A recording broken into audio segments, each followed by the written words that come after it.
հունվարի 14-ն է, ովքեր որ սիրում են հնով նշել ամանորը, շնորհավորում եմ բոլորին ամանորի կապակցությամբ, օրինակի համար Վրաստանում սիրում են նշել ամանորը հին տոմարով։ Այսօրվա հիմնական թեման Ամերիկայի Միացյալ Նահանգների եւ Հայաստանի միջև այդ հայտարարությունները, որը որ վերաբերվում է թրիփին, ու հավատացեք, բավականին հետաքրքիր ու կարևոր հարցեր ունենք այդ հարցի շուրջ, այդ թեմայով քննարկելու։ Հետաքրքիր էր լսել Ամերիկայի Միացյալ Նահանգների պետքարտուղար Մարկո Ռուբիոյի հայտարարությունը, հետաքրքիր էր լսել Արարատ Միրզոյանի հայտարարությունը, ինչպես նաև իմանալ այն կետերի մասին, որոնք որ փաստացի կմախն են դառնում թրիփ ծրագրի։ Սակայն նախքան դա անպայման կոչ եմ անում սիրելի հայրենակիցներ, ճիշտ հիշեցնում եմ լայքերի համար եւ կոչ եմ անում նրանց, ովքեր որ մինչև հիմա դեռ չեն բաժանորդագրվել մեր ալիքին, անպայման բաժանորդագրվեն։ Այս ֆորմատով հեռախոսով պատրաստելով հաղորդումը, այս ֆորմատով հնարավոր է մի քանի օր շարունակենք մեր եթերները, դեռ չենք կարողացել կարգավորել համակարգչի աշխատանքը, եթե ստացվի շատ լավ, եթե չստացվի նորն ենք փորձելու ձեռք բերել, այսինքն կարող է մի փոքր ժամանակ այս ձևով շարունակենք մեր հաղորդումները, դա մեզ մի փոքր անհարմար իրավիճակում է դնում, դժվարացել է մեր հաղորդում պատրաստելը, բայց այնուամենայնիվ կշարունակենք եւ ձեզ էլ կոչ եմ անում համբերատար լինել, քանի որ ինչ որ չափով հնարավոր է փոփոխություններ լինեն, այսինքն միշտ տարբեր ձևերով է հիմա պատրաստվում մեր հաղորդումը, սովորականի պես չէ, դժվար է հեռախոսով, եթե կարճ լինենք։ Անդրադառնանք թրիփ ծրագրին, հետո նոր վերջում կխոսենք, թե ինչ է տեղի ունենում Իրանում։ Ինչպես գիտեք, 3 հանդիպում տեղի ունեցավ Ամերիկայի Միացյալ Նահանգներում, Ամերիկայի Միացյալ Նահանգների պետքարտուղար Մարկո Ռուբիոյի եւ Հայաստանի արտգործնախարար Արարատ Միրզոյանի միջև։ Սկզբում եղավ հայտարարություն երկու կողմերից եւ մենք հասկացանք, որ Ամերիկայի Միացյալ Նահանգները շարունակելու են խորացնել ռազմավարական հարաբերությունները Հայաստանի հետ, դա մեծ համար շատ կարևոր է։ Երկրորդը այն էր, որ Մարկո Ռուբիոն հստակ նշեց, որ թրիփը անցնելու է Հայաստանի ինքնիշխանությունը չխաթարելով, Հայաստանի ինքնիշխանությունը, սուվերենությունը եւ ոչ մի խնդիր չի առաջացնելու Հայաստանի ինքնիշխանության եւ սուվերենության համար, այլ ճիշտ հակառակը, Հարավային Կովկասում նոր պոտենցիալներ են բացվելու, որպես տրանզիտային պոտենցիալներ, որպես ներդրումներ են ներգրավելու այդ ծրագրի միջոցով Հայաստան, ինչպես նաև էներգետիկ ոլորտում շատ բան է փոխվելու։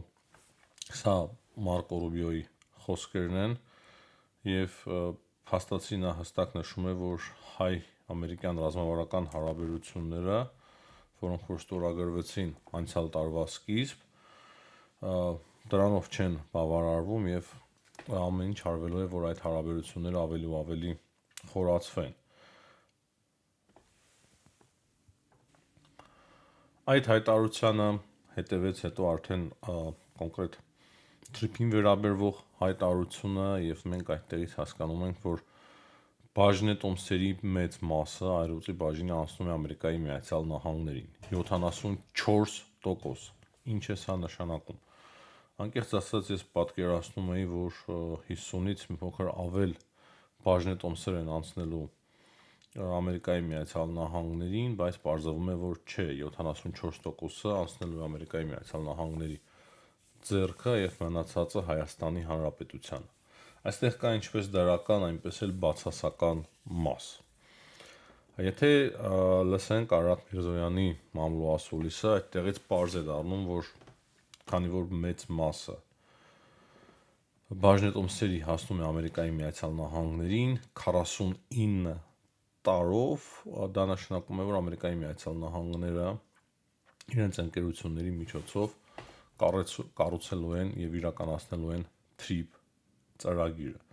49 տարի անց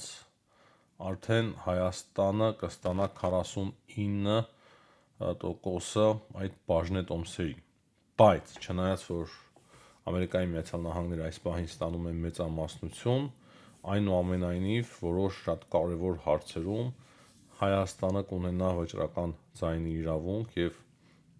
որոշումներ կայացնելու իրավունք, այսինքն Հայաստանի Հանրապետության օրենքների օրենսդրությամբ պայմանավորված Հայաստանի Հանրապետությունը կունենա վճռական ձայնի իրավունք եւ կարևոր որոշումներ կայացնելու իրավունք։ Իմ տպավորությունը այն է, որ սա ինչ որ միտեղ նաեւ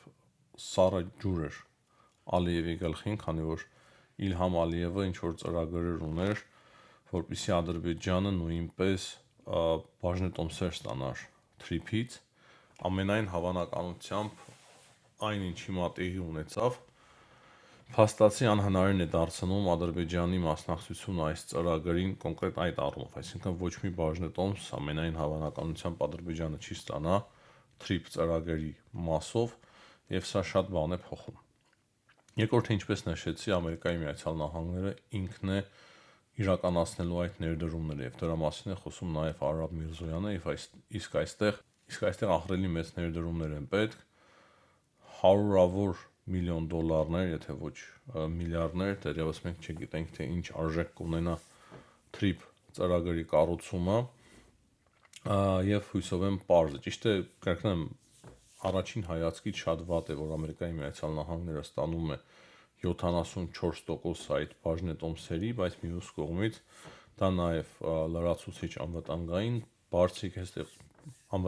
բարձիկ է կարծես թե ստեղծում Հայաստանի համար եւ դրանի արձագանքել փաստացի նաև Հայաստանի Հանրապետության վարչապետ Նիկոլ Փաշինյանը, ասելով, որ երեք Ամերիկայի Միացյալ Նահանգների մայրաքաղաք Վաշինգտոնում եւս մեկ կարևոր քայլ արվեց խաղաղության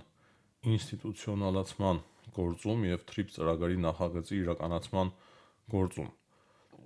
Այսինքն հստակ հասկացնել տալով, որ մեզ համար ամենակարևորը այն է, որ թրիփ ծրագրով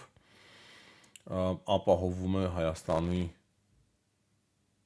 Հայաստանի անվտանգությունը եւ Հայաստանի անվտանգությունը ոչ միայն Ադրբեջանից ու Թուրքիայից,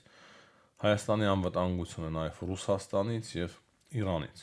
Եւ կարևոր է նաեւ պահը ընտրվել, երբ որ ստորագրվեց այս փաստաթուղթը Ամերիկայի Միացյալ Նահանգների եւ Հայաստանի միջև, հիմա տեսնում եք թե ինչ է տեղի ունենում Իրանում, Իրանի դիրքորոշումը շատ ավելի վատը կարող է դառնալ թրիփ ծրագրի մասով, չնայած այն արդեն շատ վատներ, հիշում ենք Վիլայաթի հայտարարությունները, բայց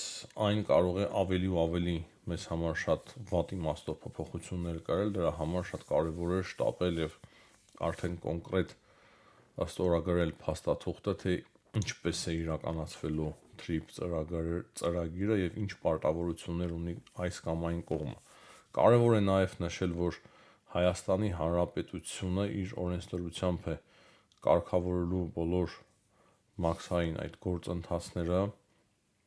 Ամերիկայի Միացյալ Նահանգները մեծ հաշվով այդտեղ անելիք չունեն եւ այդ ճանապարհի վրա նաեւ գործելու են Հայաստանի Հանրապետության օրենքները, այսինքն Հայաստանն է որոշելու թե ինչ բեռներ են տեղափոխվելու այդ ճանապարհով, ովքեր են անցնելու այդ ճանապարհով եւ եթե ինչ որ խախտումներ տեղի ունենան, Հայաստանի Հանրապետության իրավապահ մարմիններն են այդ ամենը կարգավորելու։ Խախտումներ ասելով նկատի ունեմ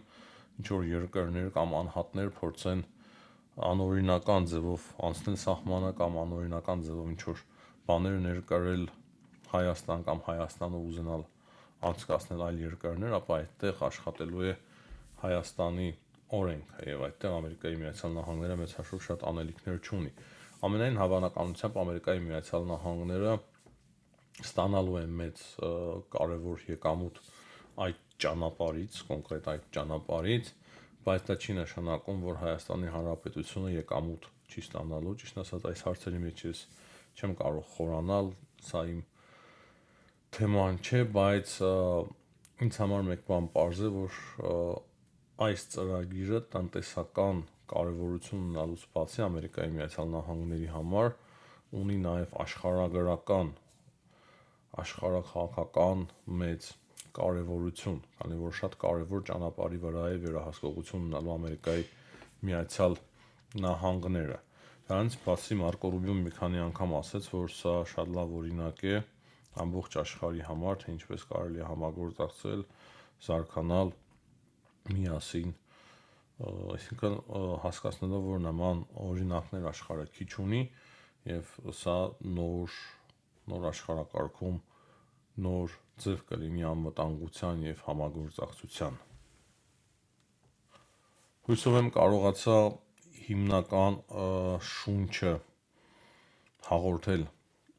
այն հայտարարության եւ այն հայտարարությունների նաեւ, որոնք հնչեցին Ամերիկայի Միացյալ Նահանգներում թրիփի մասով։ Այստեղ կարևոր է նշել, որ դրանից առաջ 3 Ադրբեջանի արտգործ նախարարը եւ Թուրքիայի արտգործ նախարարը հեռախոսազրույց են ունեցել, Բայրամովը եւ Ֆիդանը քննարկել են տարածաշրջանային անվտանգությանը վերաբերող հարցեր։ Ես կարծում եմ, որ հիմնական թեման եղել է թրիփը եւ այդ փաստաթուղթը, որը պետք է ստորագրվեր այդ ժամանակ, երբ որ խոսում էին, դեռ չէր ստորագրվել, պետք է ստորագրվեր Ամերիկայի Միացյալ Նահանգների եւ Հայաստանի միջեւ, եւ ինչպես արդեն նշեցի, փաստացի այս փաստաթղթով փակվում է Թուրքիայի եւ Ադրբեջանի համար մի կարևոր կետ, որով որ իրանք ուզում էին դառնալ այսինքն մաս էին ուզում կազմել թրիփ ծրագրի եւ ուզում էին ստանալ որոշ բաժնետոմսեր այդ ծրագրի իրականացման մասով եւ ունենային բնականաբար իրավունքներ, հետագայում դա կարող է արդեն խնդիրներ ստեղծել Հայաստանի Հանրապետության համար, նաեւ ապագայում նաեւ ռազմական ագրեսիայի հիմքեր դնել, բայց այս պահի դրությամբ այն ինչ մենք տեսնում ենք, կարծես թե այդ ամենը կասեցվում է եւ Ամերիկայի Միացյալ Նահանգները 49 տարով մուտք են գործում Հայաստան, 74% բաժնետոմսերը իրենց ձեռքերն ունենալով եւ մնացած բաժնետոմսերը մնում է Հայաստանի Հանրապետության ձեռքը եւ շատ կարեւոր սկզբունքային հարցերում ուղղակի կրկնում եմ, որ սա շատ կարեւոր է, որ պարզ դառնա բոլորիս համար, մնացած հարցերը շատ կարեւոր հարցերը, որոնք որ առնչվում են կոնկրետ Հայաստանի ինքնիշխանության, տարածքային ամբողջականությանը եւ մեծ կարեւորության հարցեր են, դրանք հոգալու է Հայաստանի Հանրապետությունը, այսինքն Հայաստանի Հանրապետությունը չունենալով բաժնետոմսերի բացարձակ մեծամասնությունը միևնույն է ունենալու է վաճառական ձայնի իրավունք եւ ամենակարևոր ձայնի իրավունքը ունենալու է Հայաստանի Հանրապետությունը, այսինքն Հայաստանի Հանրապետություն եւ Ամերիկայի Միացյալ Նահանգներ։ Ասեմ, որ շատ հետաքրքիր սխեմ է ընտրված բաժնետոմսերի մեծ մասը Միացյալ Նահանգներին է, բայց վճռական եւ շատ կարեւոր հարցերի շուրջ Հայաստանի Հանրապետությունը կարծես թե վետո է ունենում եւ ինքն է որոշում կայացնելու։ Սա եւս փակում է բազմաթիվ հարցեր առաջանալու վտանգը Ադրբեջանի եւ Թուրքիայի կողմից, այսինքն ոչ մի հարց չի կարող Թուրքիան եւ Ադրբեջանը այս պահին ուղղել Հայաստանին այդ ծրագրի մասով։ Սա իմ պատկերացումը, քանի որ բաժնետոմսերի մեծ մասը Ամերիկայի Միացյալ Նահանգների ձեռքում է 49 տարով հաստատվում են իրենք, իսկ մեզ համար կարևոր հարցերը, որոնք որ չի կոնկրետացվում, վերահսկելու է եւ որոշելու է Հայաստանի Հանրապետությունը։ Ես ստիպված էի սա մի քանի անգամ կրկնել, որպեսզի ավելի պարզ դառնա սիրելի հայրենակիցներ բոլորիս համար եւ որ նրանց արժեվ ուղակի ներողություն եմ խնդրում, ովքեր որ շատ են նյարդայնանում, երբ որ մենք մի բանը մի քանի անգամ կրկնում ենք։ Երկու խոսքով նաեւ ասեմ, որ դա գրեթե անհնարին է դարձնում Ռուսաստանի ագրեսիան ընդդեմ Հայաստանի, լավ չասենք անհնարին է դարձնում, բայց շատ է դժվարացնում Ռուսաստանի ագրեսիան հետագայում Հայաստանի նկատմամբ թրիփ ծրագիրը կոնկրետ եւ Ամերիկայի Միացյալ Նահանգների ներգրավում, այսինքն Սալավիովի վայրահաչոցները անիմաստ են դառնում եւ լավ է ասել նաեւ Հայաստանի Հանրապետության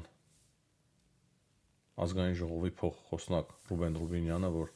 շունը հաչում է, իսկ քարավանը շարժվում է եւ Հայաստանի Հանրապետությունը շարժվելու է իր ազգային ու պետական շահերով,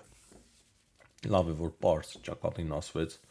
Սոլովյովի եւ Սոլովյովին ասելով մենք հասկացնում ենք նաեւ Սոլովյովի տերերին,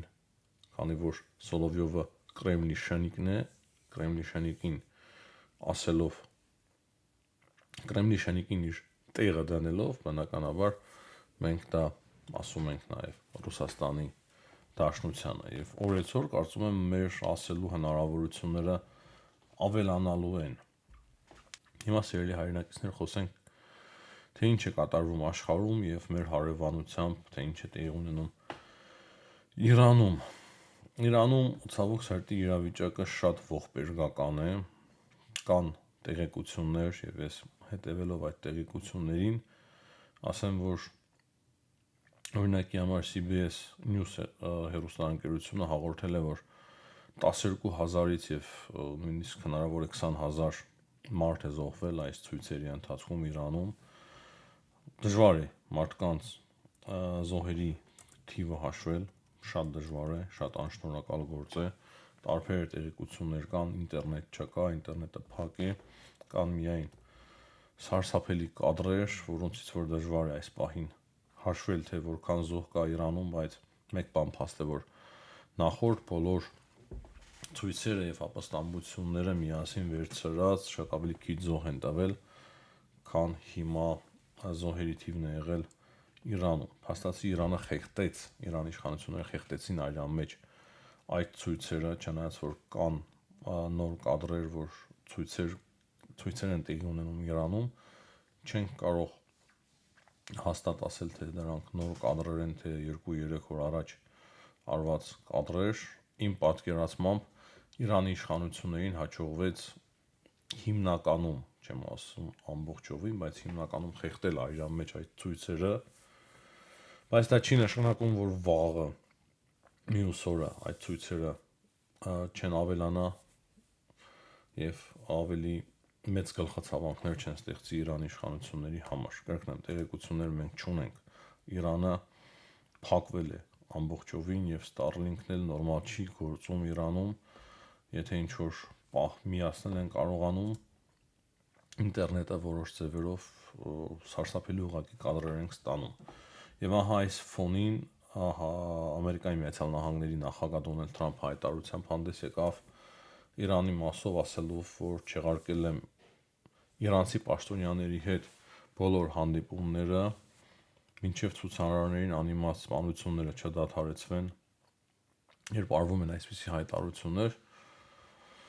ասում ես մինչև չդադարեցվեն, այսինքն եթե 12,000, 20,000 կամ 2,000 մարդ է սպանվել, այդ ոչինչ է, հիմա եթե դադարեցնեն, կարելի արդեն է բանակցել Իրանի իշխանությունների հետ։ Բայց Թրամփը նաև ասել է այն, որ օգնությունը ճանապարհին է։ Նա ասել է, որ Իրանի հայրենասերները շարունակեք բողոքել, շարունակեք պայքարել, ձեր ձայնը բարձրացնել եւ օգնությունը ճանապարհին է։ Դրանից բացի եւ դրանից հետո սենատոր Լինդսի Գրեմն է ասել, փաստացի նույնը, որ Ամերիկայի Միացյալ Նահանգների օգնությունը ճանապարհին է եւ դրա մասին է հայտարարել Դոնալդ Թրամփը։ Սակայն նույն ժամանակ ես հետո տեսա նաև Դոնալդ Թրամփի այլ տեսակի հայտարարություններ, որտեղ որ չեմ ասում հետ է կանգնում իր այդ հայտարարություններից, որ ճանապարհին օգնությունը, բայց ինչ-որ խաղալու տեղ է թողնում։ Ինչ-որ նման տպավորություն ստացա ես Թրամփի մնացած հայտարարություններից։ Հետաքրքիր տեղեկությունների հաղորդում նաև Axios-ը, որ Ստիվ Ուիտկոֆը, Թրամփի այդ սիրելի բանականացը Ուկրաինայի հարցով բիզնեսմեն, գաղտնի բանակցություններ է ունեցել Իրանի շահի որդու Ռեզա Փեխլևիի հետ, թե ինչ են բանակցել այս պահի դրությամբ մեզ համար անհայտ է, ամենայն հավանականությամբ, եթե ինչ-որ գործողությունների դիմի Ամերիկայի Միացյալ Նահանգները, շահի որդին վերադառնա Իրան, մինչև որ հետո արդեն Իրանում ընտրություններ տեղի ունենան, երևի այսպիսի սցենար է մշակում Ամերիկայի Միացյալ Նահանգները, իսկ Երուսալեմ Պոստը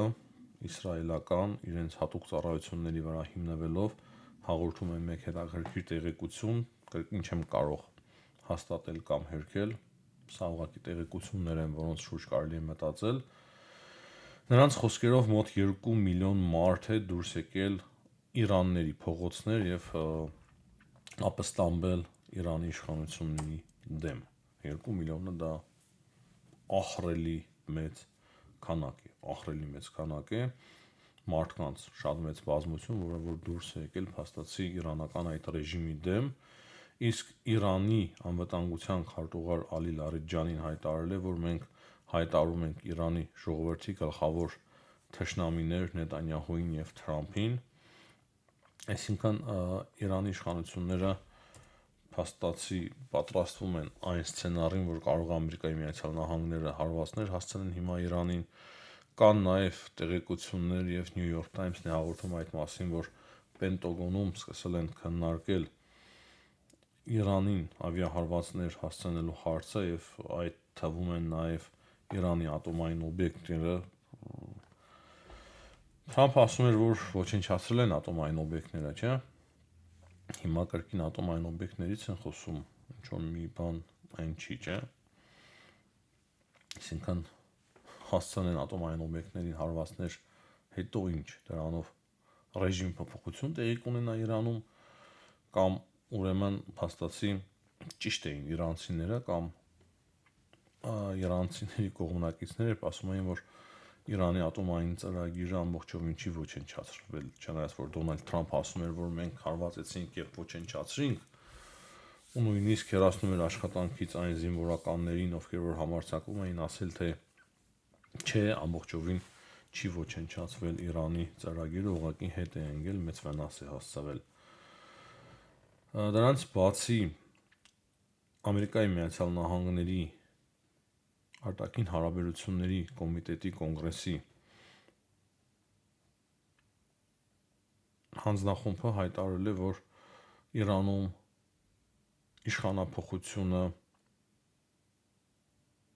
Իրանում միանշանակ իշխանափոխություն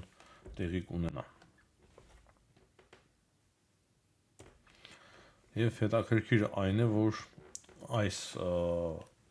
հայտարարություններին Ամերիկայի Միացյալ Նահանգներից սպառնալիքներ ասենք, թե ինչ ասենք, ինքներդ դատեք, բայց փորձել արձագանքել Ռուսաստանի Դաշնությունը, մեզ շատ հայտնի Մարիա Զախարովան ասել է, որ Վաշինգտոնից այդ հնչող հայտարարությունները անընդունելի են Իրանի հասցեին եւ Ռուսաստանի Դաշնությունը դատապարտում է այդ բոլոր հայտարարությունները եւ մտադրությունները միջամտել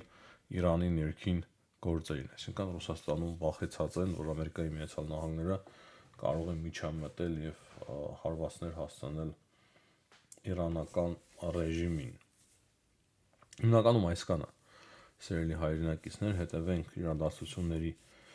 զարգացմանը եւ հասկանանք, թե ինչ է տեղի ունենում եւ ինչ տեղի կարող է ունենա։ Իմ պատկերացումը կրկին ասեմ Իրանի մասով այն է, որ Իրանի իշխանություններին այս պահի դրությամբ հաջողվեց այրան մեջ շատ դաժան ձևով, սարսափելի, շատ լուրջ դաժանություններ կիրառելով խեղդել այրան մեջ այդ ապստամբությունը, բայց կրկնեմ, ես չեմ կարող ասել վաղը մյուս օրը մարդիկ կրկին դուրս կգան փողոց, թե չէ, ու այստեղ կարծես թե Ամերիկայի Միացյալ Նահանգները եւ Իսրայելը ուշանում են, եթե ինչ-որ մի բան անելու էին, այս պահի դրությամբ իրենք ուշանում են իմ պատկերացմամբ, եւ եթե հիմա ինչ-որ հարվածներ հասցվեն Իրանին, նայած թե ուր են հասցնելու այդ հարվածները, կարող է դա ինչ-որ չափով ոգևորել ժողովրդին եւ ժողովուրդը կրկին փորձի դուրս գալ փողոցներ եւ շարունակի ապստամբությունը։ Բայց բնականաբար չեմ կարող կանխատեսել, թե ինչ կարող է տեղի ունենալ, այսինքն դժվար է կանխատեսել որևիցե բան այս պահի դրությամբ Իրանի հետ կապված։ Եթե մենք ունենանք հավելյալ տեղեկություններ, եթե մենք ունենանք նոր զարգացումներ, հավաստի տեղեկությունների վրա հիմնվելով կարելի է անել որոշ ենթադրություններ։ Իսկ հիմա խոսում ենք այն մասին, թե ինչ է շրջանառվում ուղղակի միջազգային մամուլում եւ մոտավորապես ինչ գործողություններ կարող է տեղի ունենալ։ Օրինակի համար Ամերիկայի Միացյալ Նահանգների հնարավոր հարվածները եւ Իսրայելի հնարավոր հարվածները Իրանին։ Իմիջիայլոց Իսրայելում հակաօդային պաշտպանությունը շատ բարձր մարտական պատրաստվածության է բերվել այս պահին։ Ես խոսում եմ երեք այն մասին, որ հիվանդանոցներին է հանձնարարվել, որ պատրաստ լինեն, եթե հարկ լինի, շատ արագ ձևով ընդունելու բազմաթիվ վիրավորների։ Այս պայմանությամբ այսքանը հաջողություն եմ մաղթում բոլորին, ցտեսություն, կհանդիպենք։